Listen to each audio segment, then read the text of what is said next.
Hello friends, நீங்க பார்த்துட்டு இருக்கிறது ஹரிஷ் வாய்ஸ். இன்னைக்கான வீடியோவில் நம்ம என்ன பார்க்க போறோம்னா hunter x hunter chairman election arc season 6 episode 145 defeat and reunion.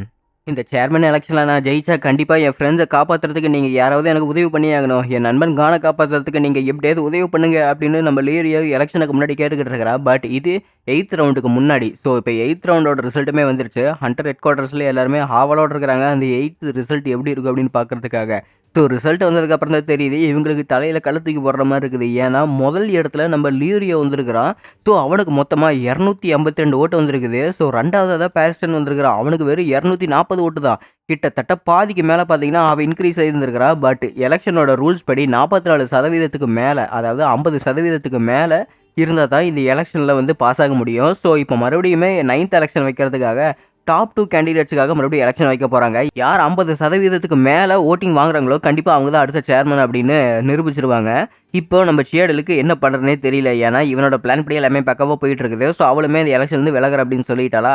அப்படிங்க நம்ம ஹாஸ்பிட்டல் பார்க்கிங் ஸ்லாட்டை காட்டிக்கிட்டு இருக்கிறாங்க. ஏன்னா கானை ஹீல் பண்ணுறதுக்காக நம்ம கில்லுவா, அப்புறம் சுபானே, அமானே, கெனரி எல்லாருமே இங்கே வந்திருப்பாங்க. ஸோ கானோட ஃப்ரெண்ட்ஸ் எல்லாருமே பார்த்தீங்கன்னா வெளியே வெயிட் பண்ணிக்கிட்டு இருக்கிறாங்க. போன சீசனில் எல்லாருமே ஹெல்ப் பண்ணியிருப்பாங்க, ஃப்ரெண்டாக இருந்திருப்பாங்கல்ல, அவங்க வெயிட் பண்ணிக்கிட்டு இருக்கிறாங்க. ஸோ அழுக்காமே பார்த்தீங்கன்னா தூங்கி ஒரு வழியை எந்திரிச்சிட்டா. அவள் கரெக்டாக தூங்கி எந்திரிக்கும் போது நான் எங்கே இருக்கிறேன், அடடா அண்ணா நீங்கள் தான் இருக்கிறீங்களா அப்படின்னு சொல்லிட்டு அவள் தூக்க கழகத்திலே கேட்டுக்கிட்டு இருக்கிறா. ஸோ இப்போ இவ அழுக்காவா தான் இருக்கிறா, நானிக்காவா இல்லை. அண்டு நான் இப்போ தூங்கி எந்திரிச்சிட்டேன், நான் எங்கே இருக்கிறேன் அப்படின்னு அழுக்க கேட்கும் போது நாம் இப்போ ஹாஸ்பிட்டலில் இருக்கிறோம் அப்படின்னு கிழுவா சொல்கிறான். ஏன் நாம ஏன் இங்கே இருக்கிறோம் அப்படின்னு அழுக்க கேட்கும் போது, இல்லை என் ஃப்ரெண்டு ஒருத்தங்க உயிருக்கு போராடிட்டு இருக்கிறான், அதனால் நான் ஏதாவது செஞ்சாவது நான் அவனை உயிரை காப்பாற்றலான்னு இருக்கிறேன். கடைசி ஒரு தடவை முயற்சியில் தான் நான் அவனை இங்கே கூட்டிகிட்டு வந்திருக்கிறேன். ஸோ நீ தான் எப்படியாவது எனக்கு காப்பாற்றணும் அப்படின்னு நம்ம கிலோ சொல்லிக்கிட்டு இருக்கிறான். என்ன நான் சொல்கிறேன் அப்படின்னா, நான் அவங்கள ஹீல் பண்ணுறதுக்காக நான் மறுபடியும் நானிக்காவை மாறியாகணுமா, நான் அவங்க கூட டைம் ஸ்பெண்ட் பண்ணவே முடியாதா, எனக்கு கஷ்டமாக இருக்குது அப்படின்னு அழுக்க சொல்லும்போதே, அழுக்கா இங்கே பாரு, நீ அதுக்கெல்லாம் கவலைப்படவே தேவையில்லை. இனிமேல் நீயும் நானும் எப்போவுமே ஒன்றா தான் இருப்போம். உன் அண்ணன் எப்போவுமே நம்ம பக்கத்துலேயே தான் இருப்பேன், நீ எதுக்குமே கவலைப்படாத அப்படின்னு சொல்லிட்டு நம்ம கிழுவா சொல்லிக்கிட்டு இருக்கிறானா. அதே சமயத்தில் இங்கே நம்ம இலுமி இதெல்லாத்தையுமே கேட்டுக்கிட்டு தான் இருக்கிறான். அதே சமயத்தில் பார்த்துக்கிட்டு தான் இருக்கிறான் அவனோட மொபைலில். ஸோ இந்த ரூல்ஸ் எல்லாமே நம்ம கிழுவாக்கிட்ட செல்லுபடி ஆகாது. அதாவது அவன் மறைச்சிக்கிட்டு இருக்கிற ரூல்ஸ் இதுதான். நம்ம கிழுவா என்னதான் நானிக்காட்ட கேட்டாலுமே அவனோட ரூல்ஸ் அந்தளவுக்கு பெருசாக வேலை செய்யாது. ஸோ இதுதான் நம்ம கிழுவாட்டு இருக்கிற முழு அட்வான்டேஜ். ஸோ தன்னோட நண்பனை காப்பாற்றுறதுக்காக இத்தனை எதிர்ப்பையுமே தாண்டி இவங்க யங் மாஸ்டர் கிழுவா வந்திருக்காரு. இதெல்லாம் பார்க்கறதுக்கு ரொம்பவே ஆச்சரியமாக இருக்குது அப்படின்னு சொல்லிட்டு சுபானை பேசிக்கிட்டு இருக்கிறாப்புல. அண்ட் அதே சமயத்தில் நம்ம கிழுவா பார்க்கும்போதே அவன் தன்னோட நண்பனை காப்பாற்றுறதுக்கு ஒரு சின்ன துருப்பு கிடச்சா கூட அதை பயன்படுத்தலாம் அப்படின்னு தான் முடிவெடுக்கிறான். ஸோ இந்த இடத்துல எந்த ஒரு விஷயமே கேட்காம கிழுவாவோட அந்த வார்த்தையை மட்டும் கேட்டுட்டு இந்த இடத்துல நானிக்கா வந்துட்டான்.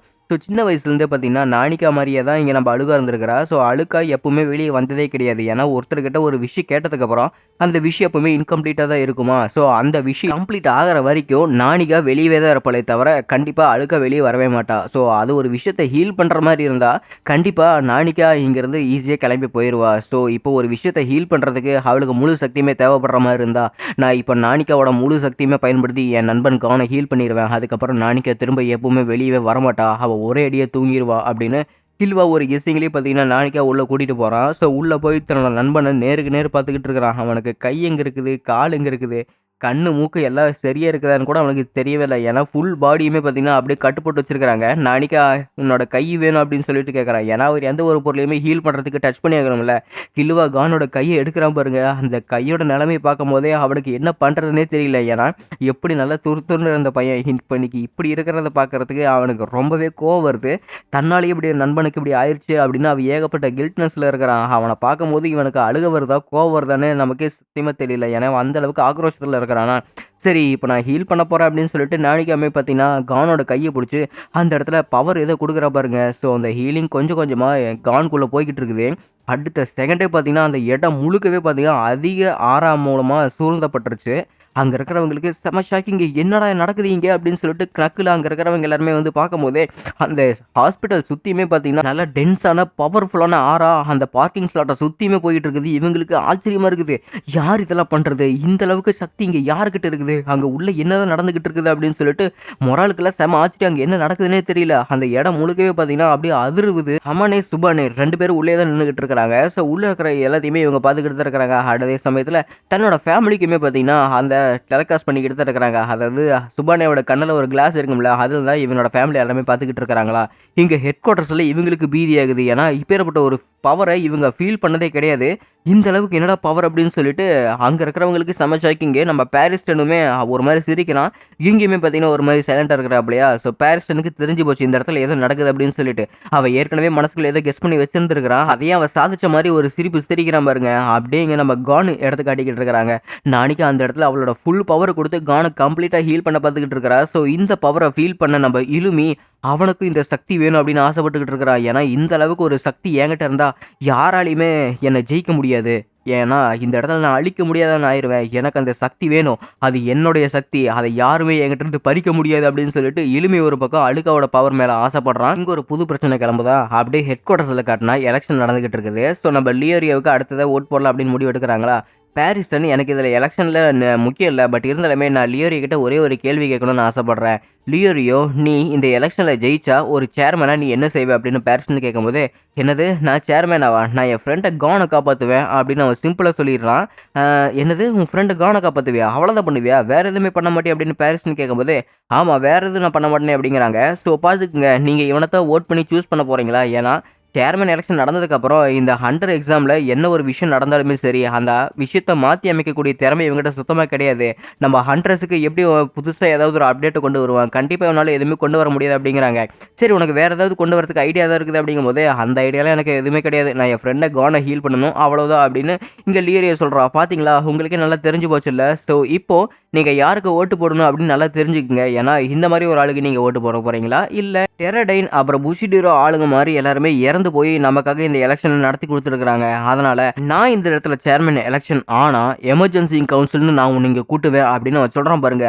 அங்கே இருக்கிறவங்களுக்கு செம ஷாக்கிங். என்னன்னு பார்த்தா, அதாவது ஹண்டர் கமாண்ட்மெண்ட்ஸில் மொத்தமாக 10 கமாண்ட்மெண்ட் இருக்குது. அதில் 8வது 9வது கமாண்ட்மெண்ட் என்ன அப்படின்னா, இங்கே இருக்கிற ஹண்டர் எக்ஸாமில் ஏதாவது ஒரு மாற்றத்தை நான் கொண்டு வருவேன் அண்ட் இந்த கமாண்ட்மெண்ட்டையுமே நான் மாற்றி அமைப்பேன் அப்படின்னு பாரிஸ்டன் சொல்கிறான். இதை கேட்கும்போது கான்சாய்க்கு செம்மக்காவும் வருது. ஹேய் பாரிஸ்டன், ஏற்கனவே நம்ம ஜோடியாக்ஸ் மீட்டிங்கில் இதெல்லாம் மாற்றி அமைக்க மாட்டோன்னு ஏற்கனவே ப்ராமிஸ் பண்ணல, அப்புறம் எதுக்காக நீ இதெல்லாம் மாற்ற ட்ரை பண்ணிக்கிட்டு இருக்கிற அப்படின்னு அவன் ரொம்பவே கோமா கேட்கும்போது, பார்த்தீங்களா நீங்களே ஒத்துக்கிட்டீங்களே, நான் அதை இப்போ மாற்ற போகிறதில்ல. பட் இருந்தாலுமே ஒரு ஜோடியாக் மெம்பர் அப்படிங்கிறனால என்னால் அதை மாற்ற முடியாது. ஆனால் ஒரு வைஸ் சேர்மன் அப்படிங்கிற ஒரு பதவியில் கண்டிப்பாக என்னால் எதையுமே மாற்ற முடியும். ஸோ அதனால தான் நான் உங்ககிட்ட சொல்கிறேன், நீங்கள் எனக்காக ஓட் பண்ணீங்கன்னா கண்டிப்பாக நான் டெரடைன் புஷிடிரோ அவங்களோட ஆர்டிகலின் 3 and 4 படி கண்டிப்பாக நான் உங்கள் எல்லாருக்குமே ஏதாவது ஒரு சேவை செய்வேன். நீங்கள் அது எதுக்குமே தயக்கப்படவே தேவையில்லை. கண்டிப்பாக நான் சேர்மேன் ஆனால் என்ன வேணாலும் செய்கிறதுக்கு தயாராக இருக்கிறேன். அண்ட் இந்த ஆர்கனைசேஷனுமே நல்லா டெவலப் பண்ணுறதுக்காக என்ன செய்ய முடியுமோ நான் எல்லாமே செய்வேன் அப்படின்னு சொல்லிட்டு அவள் டெரடைன் அப்புறம் புஷிடிரோவை வச்சு செத்து போனவங்களை வச்சு ஓட் போட ட்ரை பண்ணிக்கிட்டு இருக்கிறான். ஸோ இதெல்லாத்தையும் கேட்கும் போது நம்ம கான்சாய்க்கு ஒன்றுமே புரியல.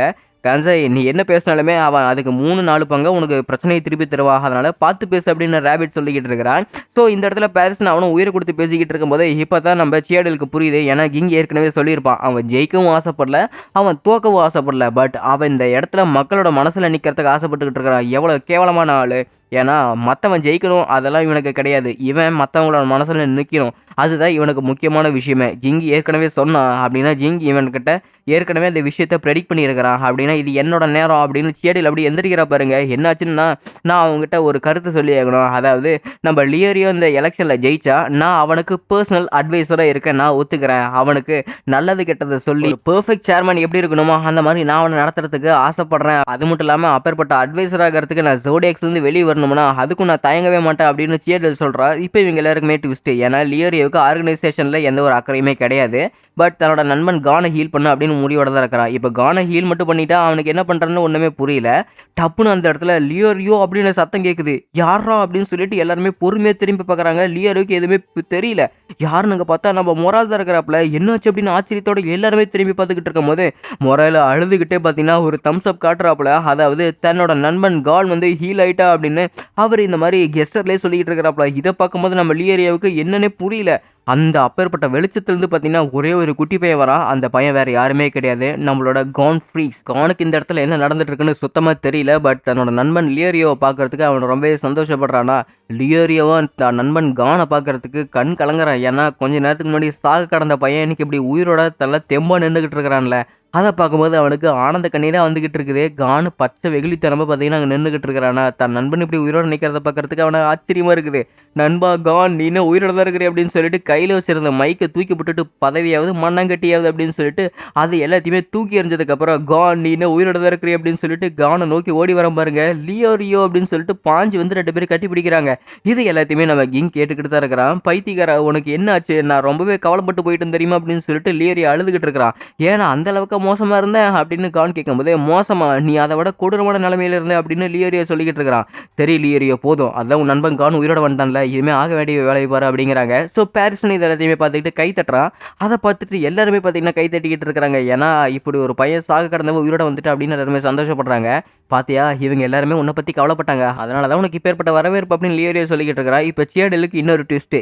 கானை ஹீல் பண்ணுறதுக்காக தான் அவன் சேர்மனாகவே ஆசைப்பட்டா. இப்போ கானுமே ஹீல் ஆயிட்டா அப்படின்னா அவன் சேர்மன் ஆகிறதுக்கு எந்த ஒரு தகுதியுமே கிடையாது, அவனுக்கு எந்த ஒரு ஆசையுமே கிடையாது அப்படின்னு சியாடல் சொல்லிக்கிட்டு இருக்கிறாளா. அப்படியே மொரால் நைஸாக லியோரியை கூட்டிட்டு வந்து, இங்கே பாரு நான் உங்கள்கிட்ட சொல்கிறது நல்லா கேட்டுக்க, எக்காரணத்தை கொண்டு கான் கிட்ட நம்ம கில்லுவாக தான் அவனை ஹீல் பண்ணுறதுன்னு தயவு செஞ்சு சொல்லிடுறாத, சொன்னீங்கன்னா நம்ம கிலோட உயிருக்கே ஆபத்தாயிரும், அதனால நீ அவங்ககிட்ட சொல்லிடாத அப்படின்னு மொரால் சொல்லிட்டு இருக்கான். சரி சரி நானும் சொல்லல, என்னாலுமே சரி அப்படின்னு லியோரியும் சொல்லிக்கிட்டான். ஸோ நம்ம சியாடல் வந்து பாரிசன் கிட்ட உனக்கு தெரியுமில்ல இது ஏற்கனவே நடக்குமா அப்படின்னு, நீ ஃபியூச்சரை ப்ரெடிக்ட் பண்ணியிருக்கிற, எனக்கு அது நல்லாவே தெரியும், அது எப்படி பண்ண அப்படின்னு சியாடல் கேட்கும்போது, என்ன பேசிட்டு இருக்கிற, எனக்கு அதெல்லாம் சக்தியெல்லாம் கிடையவே கிடையாது, நீ தப்பா புரிஞ்சுக்கிட்டு இருக்கிற அப்படிங்கிறாங்க. தயவு செஞ்சு சொல்லு, நான் தோத்துட்டேன் ஒத்துக்கிறேன், இதுமேட்டு என்னால் ஜெயிக்கிறதுக்கு தெம்பு கிடையாது, நீ எப்போ அதை எல்லாத்தையுமே கண்டுபிடிச்ச அப்படிங்கும்போது ஜிங் எப்போ என் கூட சேர்ந்து போட்டி போட தயாரானாலும் அதே தான். அண்ட் அது மட்டும் இல்லாமல் தன்னோட பையன் சாக கிடக்கிற அப்படின்னு நான் சொன்னப்போ என் பையன் சாக மாட்டான், வேணா நீ போய் பாரு அப்படின்னு அவன் தைரியமாக சொன்னான். அந்த தைரியத்தில் நான் முடிவு பண்ணிட்டேன் இது இப்படித்தான் வந்து முடியும் அப்படின்னு பாரிசன் சொல்லிக்கிட்டு இருக்கலாம். ஆனால் எப்படி அப்படிங்கும்போது, ஏன்னா இங்கே இருக்கிற எல்லாருமே வந்து ஏதோ ஒரு சிம்பத்தினால தான் அவனுக்கு ஓட் போட்டுருந்துருக்காங்க. பட் இந்த இடத்துல ஜிங் அவனோட பையன் ஹீல் ஆகிறதுக்கு ஏதாவது ஒரு வாய்ப்பு இருக்குது அப்படிங்கிற ஒரு காரணத்துக்காக தான் தான் பையன் ஹீல் ஆக முடியும் அப்படின்னு நம்பிக்கையோட சொல்லியிருப்பான். ஆக்சுவலி நானும் சில விஷயத்தில் தோற்று போயிட்டேன், ஏன்னா அவன் என்னை எதிர்த்து எலெக்ஷனில் கேண்டிடேட்டாக ஒருத்தன் நின்னான்ல, அப்போவே நான் தோத்துட்டேன். பட் அவன் ஏதோ காரணத்துக்காக தான் அந்த லியோரியோ கிட்ட அவன் அடி வாங்கியிருக்கிறான். அந்த காரணத்துக்கு அப்புறம் லியோரியோவுக்கு இங்கே இருக்கிற மக்களுக்கு ரொம்ப பிடிச்சி போச்சு. ஸோ எல்லாருமே அவனை தேர்ந்தெடுத்தாங்க. ஸோ அவன் இந்த மாதிரி எலெக்ஷன் ஆனதுக்கு காரணமே தன் நண்பனை கானை காப்பாற்றுறதுக்கு எனக்கு நல்லாவே தெரியும். அண்ட் இன்னும் கொஞ்ச நேரத்துக்கு முன்னாடி நாம் ஃபீல் பண்ண அந்த கம்ப்ளீட் ஆரா இருக்குது பார்த்தீங்களா, அது தான் ஃப்ரெண்டு கானை காப்பாற்றுறதுக்காக ஏதோ ஒரு விஷயத்த செஞ்சுருக்கிறான்னு எனக்கு நல்லாவே தெரியுது. ஸோ அதனால தான் நான் கரெக்டாக கெஸ் பண்ணேன். அதுக்கப்புறம் தான் இந்த மாதிரி விஷயம்லாம் கம்ப்ளீட்டாக நடக்கும் அப்படின்னு நான் என் மூளைக்குள்ளேயே ஃபிக்ஸ் பண்ணி வச்சுட்டேன். ஏன்னா எப்போ இருந்தாலுமே சரி சேர்மன் ஆகிறதுக்கு தன் நண்பன் கானை காப்பாற்றுறதுக்கு அவன் வருவான். இல்லைன்னா அவன் கானை காப்பாற்றினதுக்கப்புறம் அவன் சேர்மன் ஆகிறதுக்கு சுத்தமாக விருப்பமே இருக்காதுல்ல. அதுதான் என் மனசுக்குள்ளே ஏற்கனவே கெஸ் பண்ணேன். நான் நினச்ச மாதிரி இந்த இடத்துல எல்லாமே கரெக்டாக நடந்துருச்சு. ஸோ ப்ரிடிக்ஷன் அப்படின்னா என்ன மாதிரி தான் பண்ணணும், என்ன ஓகேவா அப்படின்னு சொல்லிட்டு இங்கே பேரிஸ்டன் சொல்லிக்கிட்டு இருக்கிறானா. ஸோ கானை பார்த்துட்டு எல்லாருமே சந்தோஷமாக சிரிச்சுக்கிட்டு இருக்கிறாங்க. அண்ட் நம்ம எங்களோட ஃப்ரெண்ட்ஸ் எல்லாருமே இங்கே பாரு அவங்க அப்பா அப்பா அப்படின்னு சைகை கட்டிக்கிட்டு இருக்கிறாங்க. கானுக்கு செம ஆச்சரியம், இத்தனை வருஷமாக அவன் தேடிக்கிட்டு இருந்த ஒருத்தன் பார்த்தீங்கன்னா இப்போ கண்ணு முன்னாடியே இருக்கிறாரு. இவனுக்கு என்ன பண்ணுறதுன்னே தெரியல, ஆச்சரியத்தில் இருக்கிறான். அடைச்ச இது நல்லதுக்கே இல்லை, எப்படியோ இது நடக்கணும் தெரியும், பட் இருந்தாலுமே இவ்வளவு சீக்கிரம் நடக்கும் நான் யோசிச்சு கூட பார்க்கல அப்படின்னு கிங் யோசிச்சுக்கிட்டு இருக்கிறா. கிங் நீங்களாது அப்படின்னு ஆச்சரியத்தில் கான் உறைஞ்சு போய் நிற்கிறான். அதோட எபிசோட் முடிக்கப்பட்டதே.